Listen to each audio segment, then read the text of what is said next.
बिहार में स्वास्थ्य सेवा खुशहाल या बदहाल?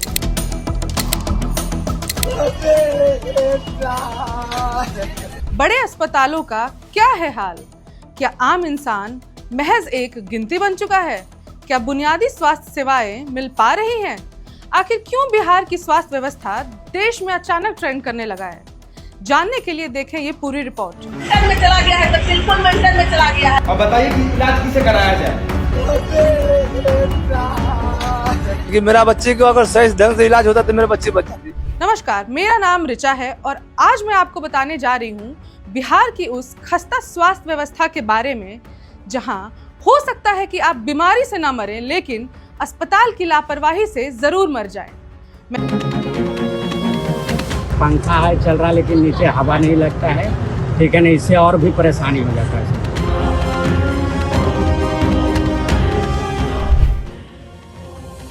बिहार के नवादा सदर अस्पताल में मरीजों को भीषण गर्मी में परेशानियों का सामना करना पड़ रहा है। शहर का तापमान 42 डिग्री तक पहुंच चुका है।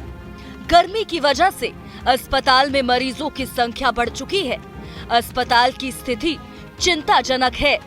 कूलर और पंखे चल रहे हैं लेकिन हवा महसूस ही नहीं हो रही। डॉक्टरों के चैम्बर में लगे एसी काम नहीं कर रहे।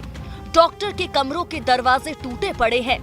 वर्षों से इनकी मरम्मत नहीं हुई है। नवादा सदर अस्पताल में तो कुव्यवस्था का ये आलम है कि दो को कूलर चल रहा है, पंखा चल रहा है, लेकिन फिर भी गर्मी से निजात नहीं है सारे मरीज को। वजह गर्मी है, वजह गर्मी भी है। जब तक यहाँ एसी का व्यवस्था। Hi friend, welcome to daily blog उभरता भारत चैनल। मैं हूं आपकी होस्ट रूबी ठाकुर। दोस्तों, आप मेरे चैनल को लाइक, सब्सक्राइब और शेयर करें। तो दोस्तों, आज का सवाल है कि बिहार में इलाज का व्यवस्था इतना लचर है, हॉस्पिटल का स्थिति इतना खास्ता है कि आम बेचारा, आम आदमी जो वहाँ पर है, क्योंकि वहाँ पर कैपिटा इनकम बहुत कम है, तो आम आदमी में इतना हिम्मत नहीं है कि अपना इलाज के लिए बाहर जा सके। तो बिहार में, अब जयपुर में देखिए, राजस्थान में एसएमएस अच्छा हॉस्पिटल है, वहाँ पर देखिए लखनऊ में, यूपी में, लखनऊ में, कानपुर में, हर जगह व्यवस्था अच्छा हॉस्पिटल है। हरियाणा, पंजाब, दिल्ली, कर्नाटका, बेंगलोर, महाराष्ट्र, हर जगह। बिहार में एक हॉस्पिटल तक नहीं है, बुनियादी सुविधा नहीं है वहाँ के पब्लिक। लालू यादव हो या नीतीश कुमार या कोई अन्य नेता, जब वो लोग बीमार होते हैं तो विदेश, सिंगापुर, दिल्ली, मुंबई इलाज के लिए भागते हैं। लेकिन आम बिहारी, वो अगर बीमार हो जाए तो उसकी किस्मत भगवान के भरोसे रहता है। लालू यादव का इलाज सिंगापुर में और आम जनता कहाँ? लालू यादव ने खुद कई बार माना कि उन्हें किडनी ट्रांसप्लांट हुआ, इसका इलाज सिंगापुर में हुआ। लेकिन सवाल है, क्या बिहार के कोई ऐसी सरकारी अस्पताल है जो आम आदमी का ये किडनी ट्रांसप्लांट या कोई बीमारी का इलाज कर सकता है, जैसे अन्य शहरों में होता है? दिल्ली, बॉम्बे, कलकत्ता, बेंगलोर, लखनऊ, सब, कानपुर, हर जगह इलाज करवा सकेगा? नहीं। कोई भी बिहार में ऐसा सरकारी अस्पताल नहीं है जो आम आदमी को इलाज करवा सकता है। जवाब है नहीं। तो फिर सवाल उठता है कि जब आपके राज्य में जनता बीमारी से मर रहा है तो नेता विदेश में इलाज करवाकर क्या मिसाल दे पा रहे हैं? बिहार में हेल्थ सुविधा की हकीकत, मेडिकल कॉलेज, गिनती के सरकारी मेडिकल कॉलेज जिसकी हालत जर्जर और खास्ता।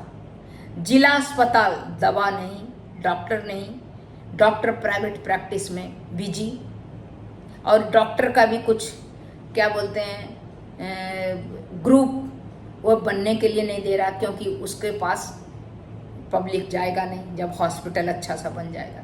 जांचें, मशीन नहीं, अगर मशीन है भी तो जर्जरा हालत में, जो कि काम नहीं कर रहा है। प्राइवेट इलाज बहुत महंगा है, गरीब आदमी के बस से बाहर है। सभी डॉक्टर जो है अपना यूनियन बना के हॉस्पिटल, जब सरकार लचर है तो सरकार चाहेगा तो हर स्टेट में हॉस्पिटल अच्छा बन रहा है, प्राइवेट डॉक्टर अगर प्राइवेट प्रैक्टिस कर रहा है तो करे, लेकिन हॉस्पिटल का सुविधा होगा तो लोग प्राइवेट में जाना कम कर देगा।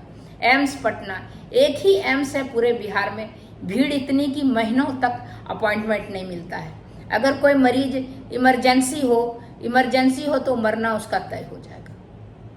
तो ये जो है बहुत ही मुश्किल है, ये नेताओं की जिम्मेदारी है। अगर नेता खुद विदेश में इलाज करवा रहे हैं तो इसका कर्तव्य नहीं बनता है कि बिहार में एक ऐसा सुपर स्पेशलिटी हॉस्पिटल बनवाए।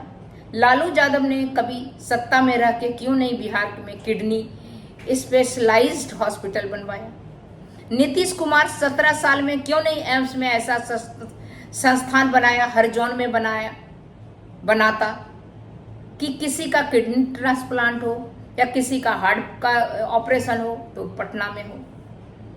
बीजेपी की केंद्र सरकार ने क्यों नहीं बिहार को मेडिकल हब बनाया जैसे गुजरात और उत्तर प्रदेश में किया? तो जवाबदेही जनता को तय करना पड़ेगा। सरकार को ये नहीं कि भूमियार है तो भूमियार को वोट दो, और वो सब आपको बेवकूफ बना रहा है। भूमियार है या कुर्मी है या ब्राह्मण है या दलित है, वो सारे नेता एक है, आपको चूना लगा रहा है। आपको अगर जाए तो सबसे पहले आप पूछें कि हमारे यहाँ हेल्थ व्यवस्था आप कैसे करेंगे सही, हमारे यहाँ बच्चों का एजुकेशन कैसे सही करेंगे, हमारे यहाँ कानून व्यवस्था लॉ एंड ऑर्डर कैसे सही करेंगे, हमारे यहाँ फैक्ट्री कैसे लगाएंगे जो कि हमारे बच्चे रोजगार पाएं और हमारा पर कैपिटा इनकम बढ़े। अब समय आ गया है जनता ये सवाल चुनाव के समय पूछें। जब आप बीमार होते हैं तो सिंगापुर जाते हैं, लेकिन हमें इलाज के लिए कहाँ भेजोगे? अगर बीजेपी या एनडीए ये गठबंधन या इंडिया गठबंधन का जाए तेजस्वी यादव, तो उससे पूछे कि आपके पिताजी इलाज के लिए सिंगापुर जाते हैं, अगर मैं बीमार होऊंगा तो मैं कहाँ जाऊंगा? मेरे को सिंगापुर भेजोगे आप क्यों नहीं बिहार में अच्छे हॉस्पिटल बनवा पाए?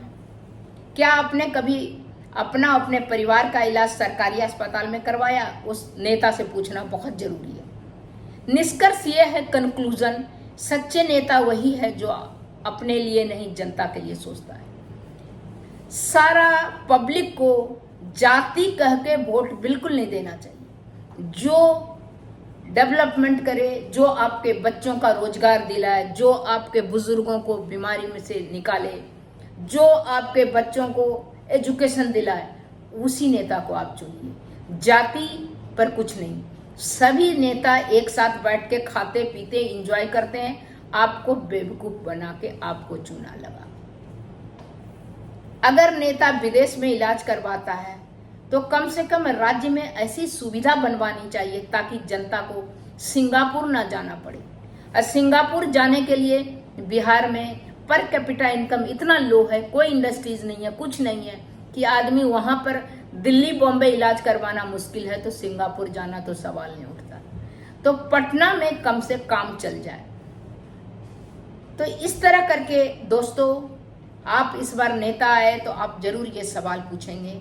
तब तक इतना ही, फिर मिलती हूँ अगले कुछ न्यू इंटरेस्टिंग टॉपिक के साथ। तब तक के लिए नमस्कार।